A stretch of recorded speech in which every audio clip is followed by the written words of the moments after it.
Hi everyone, मैं हूं choreographer Ganesh Hiwarkar और आप देख रहे हैं मेरा यूट्यूब चैनल जहां पे बॉलीवुड और पॉलिटिक्स और साथ ही साथ सुशांत सिंह राजपूत, दिव्या भारती, श्रीदेवी या जिया खान जैसे मिस्टीरियस डेथ को पूरा खोल के सारी सच्चाई बताई जाती है।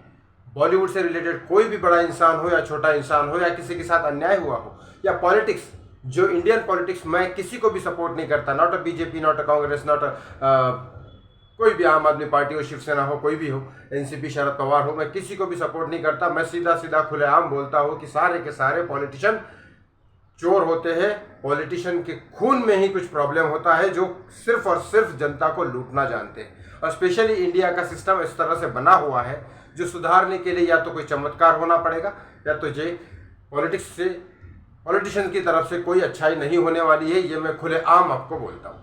चलो आज बात करता हूँ मैं सलमान खान के बारे में। ये तो मैंने अपने चैनल के बारे में बताया। सलमान खान के बारे में क्यों सिर्फ और सिर्फ डेथ ऑफ टाइम की मिसिंग की वजह से सलमान खान को कैसे परेशानी हुई, बहुत बड़ा क्वेश्चन है। आप यही देख के आए होंगे।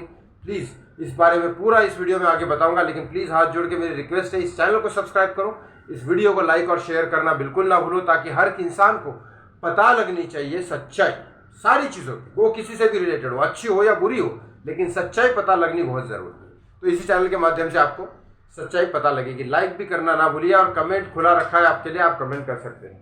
चलो, सलमान खान के ऊपर कितने सारे केसेस हैं ये आप भी जानते हैं, मैं भी जानता हूँ।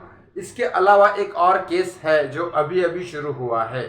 यस, सुशांत सिंह राजपूत के जाने के बाद पूरे के पूरे बॉलीवुड, सिर्फ सलमान खान ही नहीं, पूरे के पूरे बॉलीवुड में किस तरह से बहुत सारी विपदाएं आई है बॉलीवुड के स्टार्स के ऊपर, ये आप भी अच्छे से जानते हैं। कभी ईडी वाले आते हैं, कभी एनसीबी वाले पकड़ के ले जाते हैं, तो कभी कुछ उनके ही लाइफ में पर्सनली इतना ज़्यादा प्रॉब्लम्स होता है कि ये केसेस वो केसेस।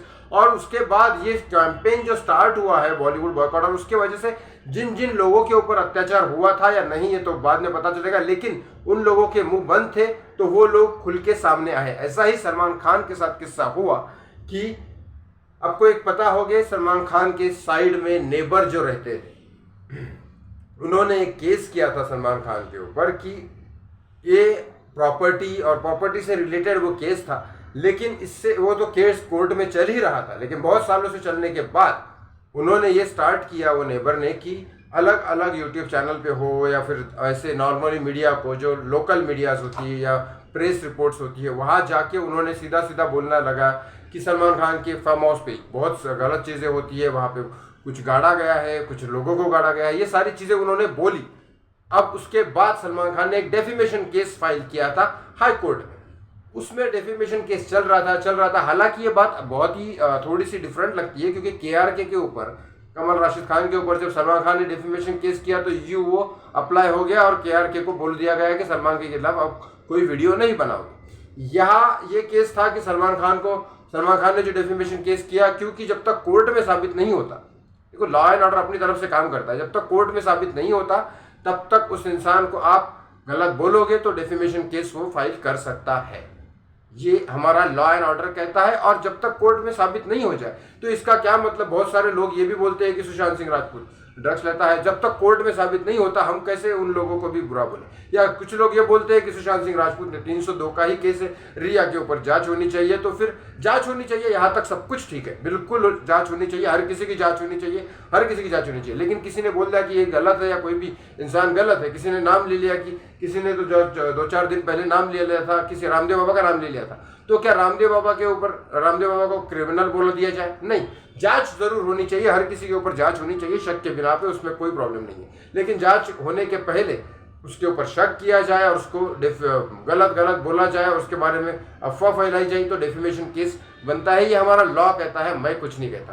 तो सलमान खान ने उसके ऊपर डेफिमेशन केस किया, जो डेफिमेशन केस हाईकोर्ट में इतने दिन से चल रहा था। अचानक उस जो जज थे सीवी बडांग, वो थर्सडे को केस चल रहा था, लेकिन वो अचानक उसी टाइम पूरा केस सुन नहीं पाए और उसी वक्त थर्सडे को, उनको फ्राइडे को सुबह वो रिटायर होने वाले थे, तो थर्सडे को उन्होंने लास्ट हियरिंग सुनी और हियरिंग ना सुन पाने की वजह से यही डेथ ऑफ टाइम, मतलब टाइम की कमी की वजह से, टाइम की मौत की वजह से वो केस अब नया जज संभालेगा, वो रुक गया केस। तो ये अभी तक का इस डेफेमेशन केस का, सलमान खान के केस का पूरा ब्यौरा चिट्ठा है। अब आप बहुत सारे लोग ये भी बोलते हो कि डेफेमेशन केस किया। डेफेमेशन केस आपको क्या लगता है सिर्फ सलमान खान का चल रहा है? बहुत ज़्यादा है। अक्षय कुमार ने भी एक डेफेमेशन केस किया था किसी यूट्यूबर के ऊपर, वो भी चल रहा था। डेफेमेशन केस का वैल्यू थी 500 करोड़। हालांकि अक्षय कुमार किया ऑफिस की वजह से, ऑफिस ने किया था, लेकिन उस केस का भी कुछ हुआ नहीं। लेकिन यहाँ defamation case Salman Khan right direction में करते हैं। सलमान खान ने क्या किया मैं बताता, क्योंकि सलमान खान के लॉयर जो है ना वो बड़े स्ट्रांग, बहुत पैसा लगता है बॉलीवुड में। बॉलीवुड के लॉयर्स जो होते हैं ना बहुत महंगे महंगे होते हैं। अगर कोई इसमें से लॉयर का काम कर रहा है तो पॉलिटिशियन नहीं, बॉलीवुड के लोगों को पकड़ो, वहाँ पे केसेस भी ज़्यादा होते हैं और पैसा भी बहुत मिलता है। एक सजेशन दे रहा हूँ तो, लेकिन सच्चाई के साथ करना। तो दूसरी बात यह है कि वहाँ पे सलमान खान इसलिए बोल रहा हूँ कि उनके लॉयर ने सही तरीके से क्या करते हैं, डेफेमेशन केस लेके पैसे का डेफेमेशन नहीं डालते। वो ये बोलते हैं कि इनको पैसे का तो वो अलग चीज़ चलता है, साथ ही साथ ये डालते हैं कि अभी तक उन्होंने जो बोला वो अपॉलॉजी करना पड़ेगा और जितनी भी चीज़ें मेरे बारे में बनी वो डिलीट करनी पड़ेगी। हालांकि ये बात अलग है कि एक बार कोई भी चीज़ डाली जाती है तो फट से देख लिया जाता है, अब देखने के बाद क्या कर लोगे। लेकिन ये बात भी है कि जब कोर्ट बोल देता है, जैसे एक आर्यन खान का केस अगर मैं पकड़ूँ, मैं आर्यन खान, सलमान खान या फिर सुशांत या किसी को कंपेयर बिल्कुल नहीं कर रहा हूँ, लेकिन आर्यन खान का अगर केस पकड़ूँ तो पहले तो बहुत लोगों ने कर ही दिया था उसको कि वो ड्रगिस्ट है, शाहरुख का बेटा ऐसा है, तो शाहरुख का बेटा है तो क्या बच जाएगा, क्या होगा। तो 1 महीना उसने अंदर रहा और उसके बाद जब क्लीन चिट मिली तो जब 1 महीना अंदर रहा, उसके बारे में कोई पैसा थोड़ी ना देगा उसको, या फिर पैसा क्या देगा, वो तो ऑलरेडी करोड़पति है। लेकिन उसके बारे में उसको क्या मिला, 1 महीना रहा ना अंदर। इसीलिए बोला जाता है कि जब तक डेफेमेशन करने के बाद भी उसको क्या मिला आगे वाले को। अगर वो क्रिमिनल है तो ऑफकोर्स डेफेमेशन भी हुआ, उसका बदनामी भी हुई तो भी सही है, कोई प्रॉब्लम नहीं है।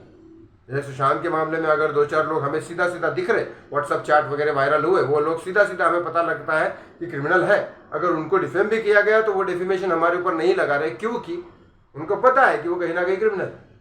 लेकिन डेफेमेशन केस 2 टाइप के लोग लगाते हैं, या तो एक वो जिनको पता है कि वो क्रिमिनल नहीं है, दूसरे वो जिनको पता है कि मेरे पास लॉ एंड ऑर्डर है, मैं क्रिमिनल क्लीन चिट मुझे मिल जाएगी।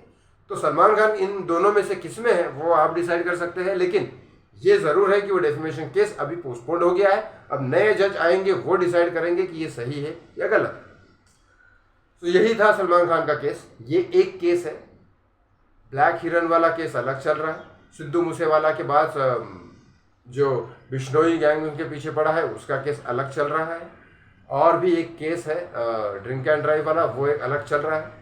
बाकी एक रिपोर्टर्स के ऊपर और एक केस है, वो एक अलग चल रहा है। तो ऐसे बतेरे केसेस है। और एक सलमान खान के ऊपर सुशांत सिंह राजपूत से रिलेटेड एक केस है जो पटना बिहार में चल रहा है।